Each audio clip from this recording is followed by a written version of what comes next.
예수께서 또 말씀하여 이르시되 나는 세상의 빛이니 나를 따르는 자는 어둠에 다니지 아니하고 생명의 빛을 얻으리라.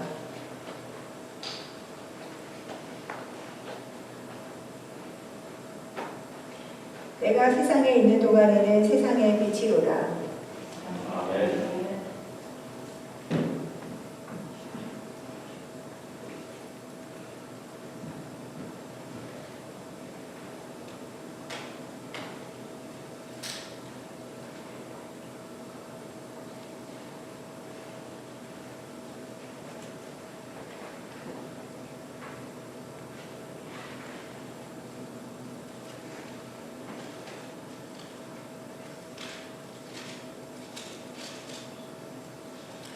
지난주에는 저희가 나는 이다, I am이라는 첫 번째 말씀을 같이 살펴봤습니다.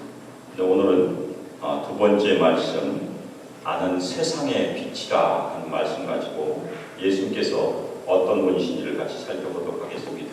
오늘 말씀의 배경은 요한복음 7장, 8장에 나와 있는 초막절에 대한 배경을 가지고 있어요. 그런데 초막절에서는 중요한 두 가지 소재가 등장하는데 하나는 물이고 하나는 불입니다. 예수님께서 물과 불을 다 사용하세요. 그런데 요한복음 7장 보면 명절 끝날, 곧 큰 날에 8일째 되는 날에 예수님께서 모든 회중들에게 외치신 말씀이 7장 37절, 38절에 기록이 되어 있습니다. 누구든지 목마르거든 내게로 와서 마시라. 이렇게 예수님께서 초청하세요. 그리고 나를 믿는 자마다 성경의 이름같이 그 배에서 생수의 강이 흘러나오리라 그렇게 말씀하셨습니다. 물에 대한 말씀이, 그런데 요한이 이 물에 대한 말씀이 바로 신자들이, 예수를 믿는 자들이 받을 생명에 대한 말씀이라고 이렇게 해석을 해주고 있습니다. 저희가 예수를 믿으면 선물로 성령을 받게 된다. 그 말씀을 초막절 날 맨 마지막 날에 하신 말씀입니다. 그런데 초막절에는 진짜 물에 대한 의식이 있었어요. 8일 동안 계속해서 의식을 하는데 7일 동안 선택된 제사장이 수문을 거쳐서 실로암 못에 가서 금 주전자에다가 물을 가득 채워서 가지고 와서 하나님께 올려드리는 제사 때 대야에 물을 가득 담습니다. 그것을 매일 반복해요.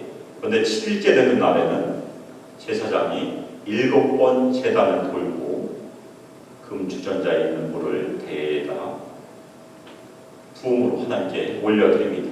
그런데 예수님께서 외쳤던 이 8일째 되는 날에는 그 의식이 없어요. 대신에 하나님께 올려드린 희생 제사가 있습니다. 바로 물 의식이 없는 그날 예수님께서 목마른 자들 다 내게로 오라 초청하셨던 그런 초청입니다. 바로 예수님께서 성령을 선물로 주신 분이시라는 것을 초막절 날 선포하신 중요한 말씀입니다. 그런데 초막절에는 물에 대한 의식이 있었던 것만이 아니고 또 하나 의식이 있었는데 등불에 대한 의식이 있었어요. 횃불에 대한 의식입니다. D. 칼슨이라는 신약학자가 쓴 요한복음 주석에 의하면 이 등불 의식을 이렇게 설명해 주고 있습니다. 성전에 여러 가지 뜰이 있었는데 그 중에 여자의 뜰이 있었어요. 근데 여자의 뜰에는 4개의 커다란 등불 아래서 초막절 날 매일 풍성한 축제가 열렸는데 특별히 경건하고 선한 행실을 가진 남자들이 춤을 췄어요.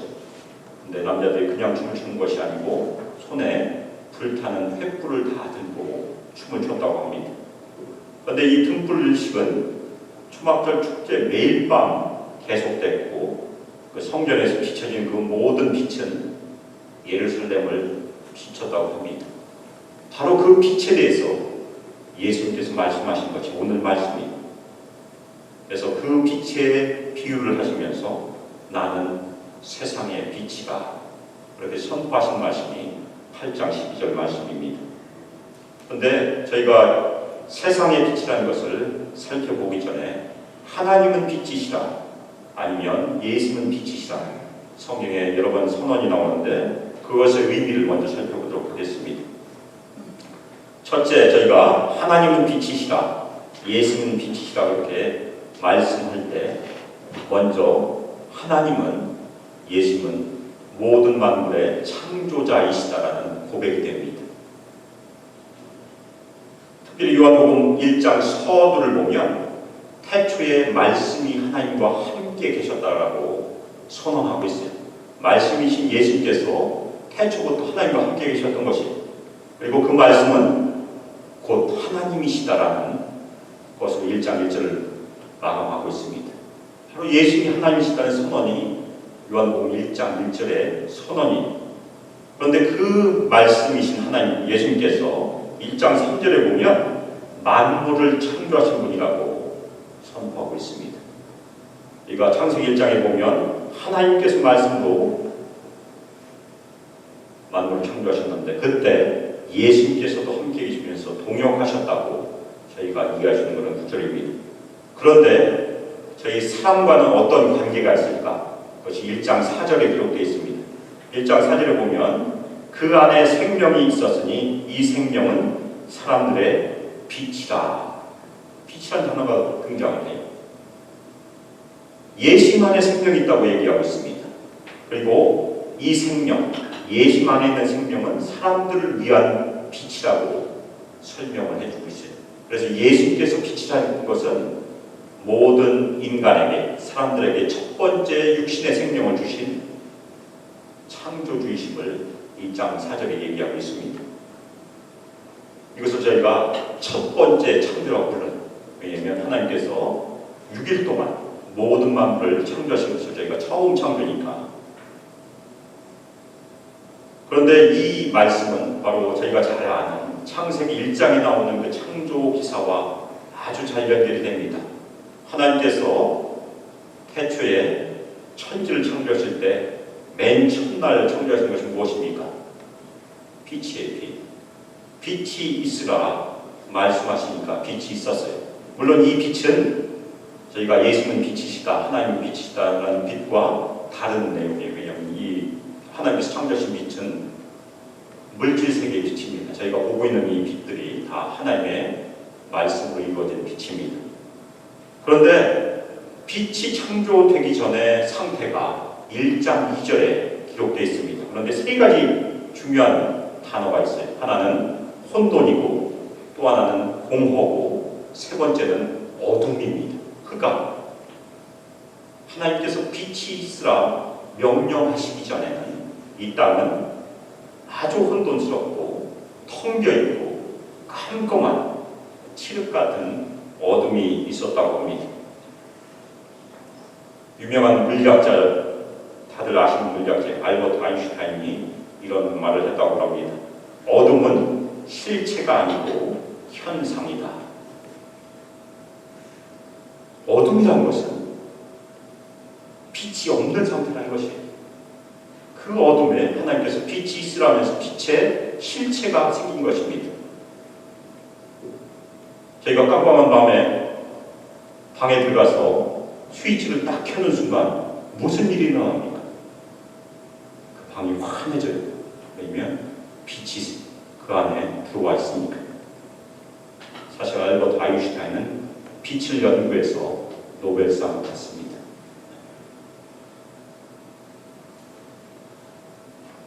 또 하나 창조기사에서 굉장히 중요한 사실은 하나님께서 빛이 있으라 하시면서 빛을 만드신 것은 우리 만물, 이 우주 만물에 질서를 주신 또 중요한 의미가 있습니다. 6일 동안의 창조기사를 잘 보면 하나님께서 질서를 주신 것을 저희가 살펴볼 수 있어요. 그래서 혼돈의 상태, 혼돈을 저희가 영어로 케이아스라고 부릅니다. 우리 한국 발음은 카오스라고 하는데 케이아스, 혼돈의 상태에서 질서의 상태로 하나님께서 만드신 거예요. 질서의 상태는 바로 코스모스입니다. 우주를 뜻하는 그 말이 질서의 상태입니다. 그래서 하나님께서는 질서의 하나님이라고 저희가 부를 수 있습니다. 특히 고린도전서에 가면 그 당시에 무질서했던, 엄청 어려움을 당하고 있던 그 고린도 교회에게 사도 바울이 하는 말씀 중에 고린도전서 14장 33절에 보면 하나님은 무질서의 하나님이 아니라고 얘기합니다. 거꾸로 얘기하면 무엇입니까? 하나님은 질서의 하나님, 코스모스의 하나님이시라는 것입니다. 특별히 화평의 하나님으로 그렇게 얘기하고 있습니다. 따라서 빛 되신 하나님, 빛 대신 예수님이 안 계신 나라나 사회나 교회는 혼돈, 어둠이 항상 있게 되어 있습니다. 제가 오래전에 신학교를 다니고 있을 때 저희 신학교 교수님이 제가 다니는 교회에 성경 공부 교사였었어요. 그런데 어느 날 그분이 나이지리아를 방문하고 있었습니다. 그래서 저희가 열심히 기도했어요. 그분이 택시를 타고 공항까지 무사히 도착하시더라고요. 왜냐하면 무장괴한 간호받다가 택시를 납치하기 때문에 저희가 기도를 했습니다. 나이지리아는 숫자상으로 기독교 인구가 60%인데요. 미국보다 더 높아요. 미국이 지금 현재 50% 정도 된다고 합니다. 나이지리아에서 가장 큰 교회가 6,000명 정도 되는 교회라고 합니다. 그 교회 목사님이 주일날 설교를 하기 위해서 헬리콥터를 타고 교회를 간대. 중간에 납치될까봐. 그것이 무질서의 상태입니다. 질서가 사라지면 바로 혼돈의 상태, 공허의 상태, 어둠의 상태가 된다는 그런 얘기입니다. 그래서 우리 교회 안에서 화평이 잘 이루어지고 질서가 유지된다는 말은 바로 하나님의 임재가 충만하는 얘기. 예수님께서 함께 계시면 교회 안에서도 질서와 화평이 이루어지리라 믿습니다. 이것이 첫 번째, 예수님은 빛이시라는 말의 의미입니다. 예수님은 창조자이시고 우리 교회에, 우리 성도들 삶 가운데 질서를 주시고 화평을 주신 분이시다. 그것이 첫 번째 의미입니다. 두 번째는 우리가 공독한 성경 구절의 의미입니다. 예수님께서 빛이시다 말할 때에는 예수님은 세상의 구주이시다, 구원자이시다 그런 말씀입니다. 말씀이신 예수님께서 육신을 입고 이 땅에 오셨습니다. 그 목적이 바로 요한복음 1장 9절에 기록되어 있습니다. 요한복음 1장 9절, 참 빛, 곧 세상에 와서 각 사람에게 비추는 빛이 있었나니. 1장 4절과 아주 흡사하지만 여기서 약간 차이가 나는 것은 무엇입니까? 세상에 오신 참빛이 예수께서 이 땅에 오신 얘기를 하고 있습니다. 첫 번째는 우리에게 육신적인 생명을 주셨다면 두 번째는 영적인 생명, 영생을 주시기 위해서 이 땅에 오셨다는 그런 말씀이에요. 첫 창조 때 하나님께서 말씀으로 빛을 창조하시고 생명을 주셨다면 두 번째 창조, 새 창조 때는 어둠 속에 있는 인간을 구원하기 위해서 하나님의 아들 예수 그리스도께서 이 땅에 오셨다는 것이 바로 1장 9절의 말씀입니다. 이 구원의 빛으로 오시는 예수님에 대해서 이사야 선지자도 약 800년 전에, 예수님께서 오시기 800년 전에 예언을 했습니다. 그것이 이사야서 9장 2절 말씀입니다. 흑암에 행하던 백성이 큰 빛을 보고 사망의 그늘진 땅에 거주하던 자에게 빛이 비치도다. 흑암에 행하던 백성이 무엇입니까? 바로 따라오는 말씀이 보면 사망의 그늘진 땅에 거주하는 사람들이 흑암에 거하는 백성이, 우리 인간들은 메시아를 알지 못하면, 예수를 알지 못하면 사망의 땅에 거주하는 사람들이라는 것입니다. 바로 그런 사람들에게 예수님께서 생명의 빛을 비춰주셔야 우리는 구원을 받을 수 있습니다. 그것이 두 번째 의미, 바로 오늘 말씀에 나는 세상의 빛이다. 이 말씀은 나는 세상을 위한 빛이라는 말씀입니다. 세상을 비춰주는 빛이다. 하나님께서 세상을 이처럼 사랑하사 독생자를 주셨습니다. 바로 그 말씀이 여기서 이루어지는 그 내용입니다. 특별히 초막절에 보면 경건한 남자들이 횃불을 들었다고 얘기하고 있습니다. 그런데 이 구원의 하나님, 등불을 드신 하나님이 실제 이스라엘 역사 가운데 등장하는데 그것이 바로 광야에서 이루어졌었어요. 이스라엘 백성들을 가나안 땅으로 인도하시기 위해서 광야를 흥진할 때 하나님께서 두 가지 중요한 표징으로 인도하셨습니다. 첫 번째는 무엇입니까? 구름기둥, 두 번째는 불기둥으로 인도하셨어요. 바로 이 불기둥이 저희가 믿고 있는 예수님을 상징하기도 합니다. 우리들 가나안 땅으로 인도해 주시는 그 불기둥, 그것이 세상의 빛이라는 예수님에 대한 말씀입니다. 이스라엘 백성은 그 이후에 항상 하나님께 노래했어요. 뭐라고 노래했습니까? 시편 27편 1절의 말씀처럼 여호와는 나의 빛이시요 여호와는 나의 구원이시니. 저희가 이것을 평행구절을 부르는데 여호와는 나의 빛이시오가 바로 따라 나오는 구절에 해석이 되고 있습니다. 여호와는 나의 구원이시라는 그런 말씀입니다. 하나님께서 빛을 비춰주셔야 우리 인생에 생명이 싹트고 영생을 얻을 수 있다는 그런 중요한 말씀이 이미 구약에서부터 계시되었다는 그런 말씀이 저희가 요한복음 9장에 가면 예수를 만났던 한 남자를 보게 됩니다. 그 남자의 특징은 무엇입니까? 나면서부터 눈이 보이지 않았던 사람이었었어요. 그런데 예수를 만나고 예수님께서 진흙을 위해서 눈에 가르고 실로암 못을 보냈어요. 실로암 못이 또 한 번 등장하게 되는데 실로암 못에 가서 눈을 씻으면 낫게 되리라. 진짜 눈이 떠졌어요. 육신의 눈이 떠졌습니다. 와보니까 예수님 그 자리에 없었어요. 그 다음부터 이 사람은 엄청 고생을 해요. 심지어 나중에 자신의 부모로부터도 버림받습니다.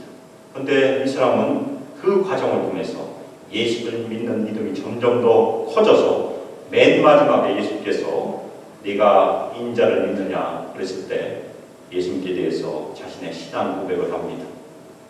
내가 믿습니다. 주여 내가 믿습니다. 그 다음에 성경 뭐라고 얘기합니까? 그리고 절하니라 이렇게 기록하고 있습니다. 그런데 이 절하다는 말은 예배하는 말과 똑같은 말입니다. 자신의 구원자 되신, 자신의 육신의 눈만 뜨게 하신 것이 아니고 영의 눈을 떠서 영생을 주신 그 예수님께 경배함으로 예배드리는 장면이 바로 9장의 결론 부분이 바로 그 9장 5절에서 예수님께서 또 한 번 얘기하십니다. 내가 세상의 빛이라.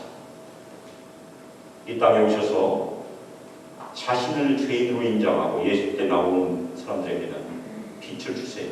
그렇지만 끝까지 고집 부리고 예수를 인정하지 않았던 바리새인들은 끝까지 눈먼 대로 남아 있었습니다. 그것이 9장 마지막에 나오는 바리새인들과의 논쟁의 얘기.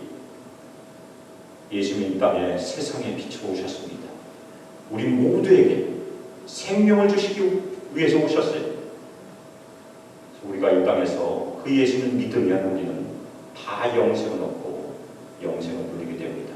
그것이 바로 복음이에요.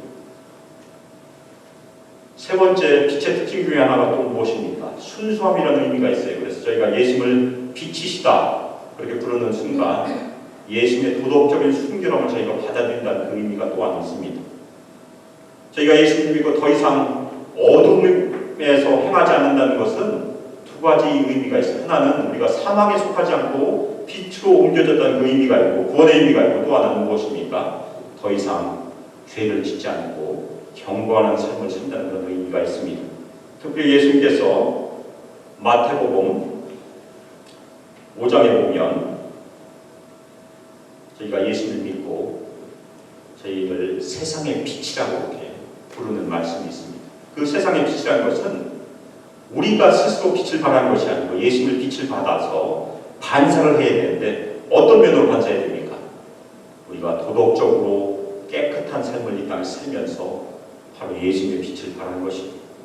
그때 우리의 삶을 보고 우리의 순종을 보고 우리의 실천을 보고 세상 사람들이 하나님께 영광을 돌리게 된다고 예수께서 말씀하십니다. 저희가 이미 살펴보았던 요한일서 1장 5절은 하나님은 빛이시라고 선언하고 있는데 그 말씀도 우리의 도덕적인 삶을 얘기해 주고 있어요. 왜냐하면 그에게는 어둠이 조금도 없다는 얘기는 하나님을 믿는 하나님의 백성들의 삶 가운데서도 어둠이 조금도 거룩한 삶을 살아야 된다는 그런 말씀이 알버트 아인슈타인이 또 하나 얘기했습니다. 처음에는 어둠에 대해서 얘기했다면 두 번째는 악에 대해서 얘기했습니다. 지금도 많은 신학자들이 악에 대해서 논쟁을 벌이고 있어요. 과연 악은 무엇인가? 악은 뭐라고 생각하십니까? 알버트 아인슈타인 너무 쉽게 설명했어요. 악이라는 것은 실체가 아니고 현상이다. 악은 하나님께서 안 계신 하나님의 부재를 나타내는 현상뿐이다. 하나님께서 계시면 악은 사라진 것이고 하나님께서 안 계시면 악은 팽배하게 되어 있다. 그렇게 설명했다고 합니다. 어두운 방에 불을 켜면 빛이 가득 차게 되어 있어요. 마찬가지로 빛 되신 하나님께서 우리 인생 가운데 들어오시면 내 마음 그리스도의 집에 잘 설명된 것처럼 우리의 모든 방들은 다 빛을 얻게 되어 있습니다. 환하게 되게 되어 있어요. 근데 간혹 가다가 우리가 문을 열지 않는 방들이 있어요. 이 방은 예수님께도 안 보여주기 위해서 끝까지 문을 안 엽니다. 그 방은 아직도 얻을 수 있어요. 그래서 저희가 이 땅에서 해드리는 혹시라도 우리 삶 가운데 우리 내면에 아직도 어두운 부분이 있지 않은지 살피고 그것을 계속해서 예수님께 문을 열어드리는 것이 저희가 내면을 깨끗하게 하는 중요한 길입니다. 사랑하는 우리 수막교회 성도 여러분, 빛 되신 예수님께서 우리 삶의 모든 부분에 빛을 비춰주시기를 예수 그리스도의 이름으로 축복합니다. 그리고 우리 육신의 아픈 부분에도 또 마음의 아픈 부분에도 치유의 빛을 비춰주시기를 예수 그리스도의 이름으로 축복합니다. 저희가 예수를 세상의 빛이시라고 저희가 고백했다면 그것은 우리들의 신자들의 삶에 어떤 영향을 미치게 될까요? 첫 번째, 저희가 예수를 창조주 하나님으로서 빛이라고 불렀습니다. 바로 그것은 우리가 새롭게 된 새 창조를 경험한 신자로서 다시 한번 창세기 말씀을 저희 마음에 새기게 된다는 그런 말씀이에요. 특히 창세기 1장 28절에 보면 사람에게 주신 중요한 명령이 있습니다. 그것을 저희가 창조 명령이라고 불러요. 다스리라는 명령이 하나님께서 주신 명령입니다. 왜 그렇습니까? 하나님께서 우리를 하나님의 형상, 하나님의 대표제로 만들어 주셨기 때문에 우리는 이 땅에서 해야 될 일은 이 모든 만물을 다스려야 된다는 그런 말씀입니다. 그런데 다스리되 세상 사람들이 다스리는 것과 다른 방식으로 다스려야 된다는 얘기입니다. 우리는 예수를 믿는 순간 우리 마음도 새롭게 됐고 지식도 새롭게 됐다고 골로새서 3장 10절에서 얘기하고 있습니다. 골로새서 3장 10절 새 사람을 입었으니 이는 자기를 창조하신 이의 형상을 따라 지식에까지 새롭게 하심을 입은 자니라. 저희가 예수를 믿기 전과 믿은 후에 직업은 같을 수 있어요. 연구하는 것도 같을 수 있어요. 사업도 같을 수 있어요. 집에서 설거지하는 것도 동일한 일이에요. 그런데 우리가 하는 태도, 방향이 전혀 다르다는 것입니다. 왜냐하면 우리는 지식에까지 새로움을 받았기 때문에 우리의 마음과 우리의 생각과 목적 모든 것이 새 창조를 경험했기 때문에 우리의 학문의 목적도 사업의 목적도 전혀 다르다는 그런 말씀입니다.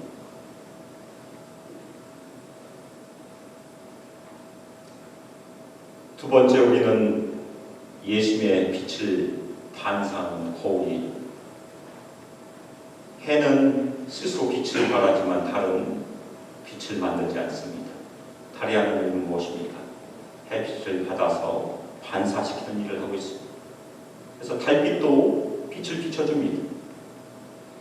마찬가지로 우리 성도들도 스스로 빛은 발하지 못하지만 예수님의 빛을 받아서 다른 사람들에게 비춰줄 의무가 있어요. 특별히 불신자들에게, 세상에 아직도 어두운 가운데 있는 사람들에게 빛을 비춰줘야 우리의 인생의 목적이 완성된 것입니다. 어제 기독교계에서 굉장히 유명한 이슬람에서 기독교로 개종한 한 청년이 암으로 하나님 품에 안겼어요. 저도 그 작가의 책을 가지고 있습니다. 그런데 어제 짤막하게 설교를 들었어요. 2분짜리 기독교적이었기 때문에 제가 2번 정도 들었습니다. 왜 우리가 이 땅에 있는가? 왜 우리가 이 땅에 있겠습니까? 빛으로 이 땅에 오신 그 예수님을 전파하기 위해서 여기 있다는 것이 가장 중요한 목적은 그는 예수님의 증인으로 여기 살고 있다는 것입니다. 나머지는 부차적인 것입니다. 근데 현대교회가 제일 중요한 것은 잊어버리고 망각하고 책임을 회피하고 다른 곳에 우리의 리소스를 너무나 많이 쓰고 있다는 것이 현대교회의 문제입니다. 요한복음에 쓴 복음의 내용이 무엇입니까? 하나님께서 세상을 이처럼 사랑하사 예수님을 이 땅에 보내주시고 예수님께서 모든 사람의 죄를 지고 십자가에서 달려 돌아가시고 피를 흘리시고 3일 만에 부활하셨고 우리가 그분의 이름을 믿으면 영생을 얻고 멸망하지 않는다. 짧은 내용이 그 내용을 이슬람에게 전파하지 못하니까 바로 그 하나님 품에 안긴 청년이 하는 얘기가 이슬람 100만 명 중에 선교사 1명밖에 파견되지 않았다고 합니다. 그러니까 하나님께서 방법을 바꾸셨대. 이슬람을 미국으로 보내기 시작했대. 이슬람 혹시 만나보신 적 있습니까? 저희 만나봤어요. 저희도 복음을 증거해서 물론 예수님을 믿진 않았지만 열심히 애를 써서 노력했습니다. 바로 우리 옆에 있는 사람이 이슬람일 수 있어요. 우리가 안 가니까 하나님께서 오히려 이쪽으로 보내주셨다는 것이 그 청년의 얘기에 있었습니다. 제일 중요한 목적은 세상의 빛이신 예수님을 이 땅에서 반사하는 일입니다. 아직도 어둠 가운데 있는 사람들을 구원하시기 위해서 하나님께서 직접 아들을 보내셨다. 그 아들의 이름을 믿으면 멸망치 않고 영생을 얻게 될 것이다. 그것을 선포하는 것이 우리의 첫 번째 사명이. 그 다음에 당연히 도덕적으로 저희가 열심히 살아야 되고 그렇지만 그거 다 못한다고 해서 하나님께서 많이 책망하지 않으실 것이에요.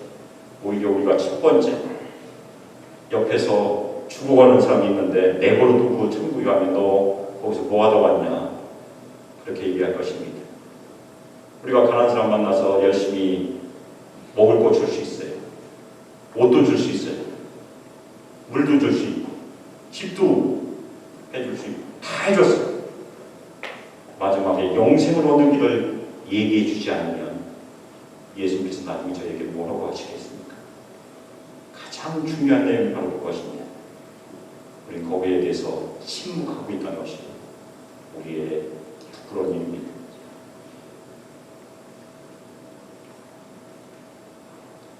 예수님은 세상의 빛이시며 구원의 빛이십니다. 아멘입니까? 아멘. 우리 모두는 다음 주에 우리 박성민 선교사님께서 방문하시지만 우리 모두가 선교사예요. 그 중에서 저희를 대표해서 케냐에 계신 것이고 저희도 선교사입니다. 제가 여러 번 얘기했지만 제가 하는 일은 매주일 선교사를 파송하는 일이에요. 그래서 우리가 직장에서나 사업장에서나 어디서나 참 빛 되신 예수 그리스도를 증거하는 것이 우리의 사명이. 아멘입니까? 아멘. 그 다음에 우리가 빛의 자녀가 됐으니까 빛의 자녀들답게 사는 것이 다음 일이에요.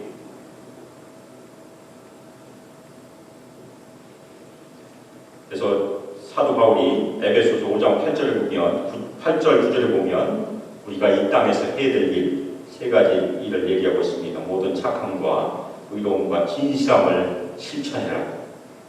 그거 다 못하더라도 그걸 우리 다 완성할 수 없어요. 정말 우리가 이 땅에서 해드리는 복음을 증거하는 것이 우선임을 꼭 명심하시길 부탁드립니다. 하나님께서 에베소서 2장 10절 말씀을 통해서 우리를 선한 일을 위해서, 예수 그리스도 안에 선한 일을 위해서 창조하셨다고 말씀하고 있습니다.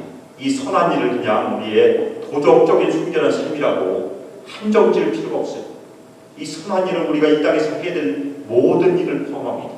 그 중에 우선순위가 중요하다는 거지. 우선순위는 먼저 복음을 증거하는 것이 첫 번째 우선순위입니다. 우리가 침묵한다는 얘기는 저희가 예수를 믿는 믿음의 문제가 있다는 얘기예요. 왜 그렇습니까? 예수께서 저희에게 명령하신 가장 중요한 명령을 안 따르고 있기 때문입니다. 교회가 복음을 증거하지 않으면 교회의 가장 중요한 사명을 잃어버린 것입니다. 저희가 교회라고 부르기도 부끄러운 일이에요. 그래서 오늘 하나님께서 우리도 세상의 빛으로 불러주셨어요. 예수님의 빛을 받아서 세상에 비춰주는 그 빛. 그러면 이 땅에서 예수 그리스도의 이름을 믿음으로 그분의 능력을 믿고 그분께서 이 땅에서 하셨던 십자가의 죽으심과 부활, 그리고 그분의 이름을 믿으면 영생을 얻는다는 그 복음을 계속해서 증거하시길 예수 그리스도의 이름으로 축복합니다. 이 시간 기도하실 때 예수는 빛이시다. 첫 번째는 창조주 하나님이시다. 두 번째는 구원의 빛이시다. 세 번째는 우리의 도덕적인 순결한 삶의 표본 되신다 이렇게 말씀드렸습니다. 그 중에서 가장 중요한 것은 두 번째 세상의 빛이시라는 그 말씀이라고 말씀드렸습니다. 특별히 우리 소망교회가 이 땅에서 세상의 빛 되신 예수님을 계속해서 증거하고 복음을 전파하는 교회로 주님께 사용하여 주시고 우리 성도들 때를 얻었든지 못 얻었든지 어디서나 예수 그리스도를 증거하는 삶으로 축복하여 주시길 이 시간 합심해서 기도하겠습니다. 사랑과 은혜가 풍성하신 하나님 아버지 감사와 찬양을 주님께 올려드립니다. 주께서 저희를 불러주시고 제 이름을 불러주시고 예수를 알게 하시고 예수께서 십자가에서 죽으심과 피 흘리심으로 제 모든 죄를 다 지셨으니 부활하신 보좌의 산 소망이 되셨음을 믿게 하시는 시간 감사드립니다. 저희가 예수를 믿음으로 이미 영생을 얻었습니다. 그 영생은 저희만을 위한 것이 아님을 시간 고백함으로 주님께 나갑니다. 저희 주변에 아직도 예수를 알지 못한 사람들이 많이 있습니다. 그래서 저희를 불쌍히 여겨주셔서 저희 옆에 있는 사람에게 예수를 증거하도록 저희를 사용하여 주시길 간절히 기도합니다. 그것이 진정한 이웃사랑임을 저희가 가슴에 새기게 도와주시옵소서. 더 이상 침묵하지 않도록 저희를 사용하여 주시길 기도합니다. 우리 소망교회가 더 이상 침묵하는 교회가 아니고 주님께서 세우신 그 목적대로 이 땅에서 복음을 증거하는 교회, 예수를 증거하는 교회, 예수의 증인된 교회 주님께서 사용하여 주시고 은혜를 베풀어 주시길 간절히 기도합니다. 우리 청년들, 우리 주일학교 아이들 예수를 잘 알게 기도합니다. 그리고 예수를 믿는 우리 청년들과 아이들도 이 땅에서 복음을 증거하도록 주님께서 축복하여 주시고 은혜 부어주시는 이 시간 기도합니다. 아버지 감사드립니다.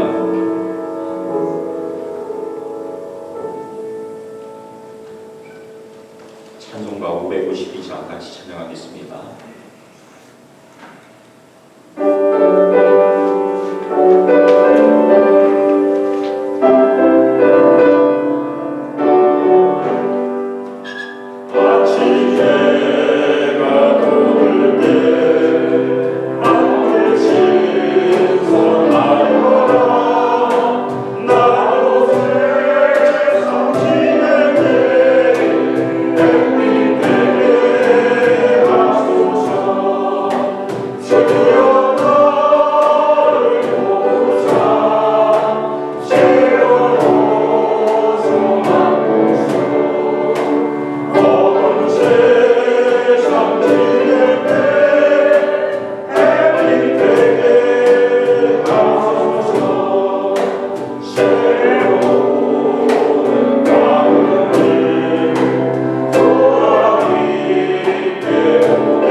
아버지, 주께서 저희를 불쌍히 여기시고 예수님의 빛, 구원의 빛을 저희 인생 가운데 붙여주시며 저희를 하나님의 자녀로 삼아주셨음에 감사를 올려드립니다. 하지만 저희 인생 가운데, 저희 삶 가운데 아직도 어두운 구석이 있음을 고백함으로 나아갑니다. 주님, 제 인생 가운데 주님의 빛을 더 비춰주셔서 저희 마음 가운데 어두운 구석이 없도록 저희를 축복하여 주시며 예수님 이 시간 주님의 치유의 빛을 저희 성도들 가운데 육신의 어려움을 겪고 있는 저희 성도들에게 비춰주시기를 기도 올려드립니다. 그리고 마음의 어려움으로 고통받고 있는 우리 성도들 불쌍히 여겨주시고 주님의 치유의 빛을 그 마음에 비춰주시기를 간절히 기도 올려드립니다. 이젠 주 예수 그리스도의 은혜와 하나님의 사랑과 성령 하나님의 교제 가운데 세상에 빛으로 오신 예수님을 굳게 믿음으로 이 땅에서 그 예수님의 빛을 발하기 위하여 함께 모여 서로 사랑함으로 화평의 뜻으로 하나가 되므로 복음을 증거하기를 결심하며 세상으로 떠나는 우리 수많은 성도들 위해 하나님의 아들과 딸들 위해 함께하기를 주 예수 그리스도의 이름으로 축복하며 기도합니다. 아멘.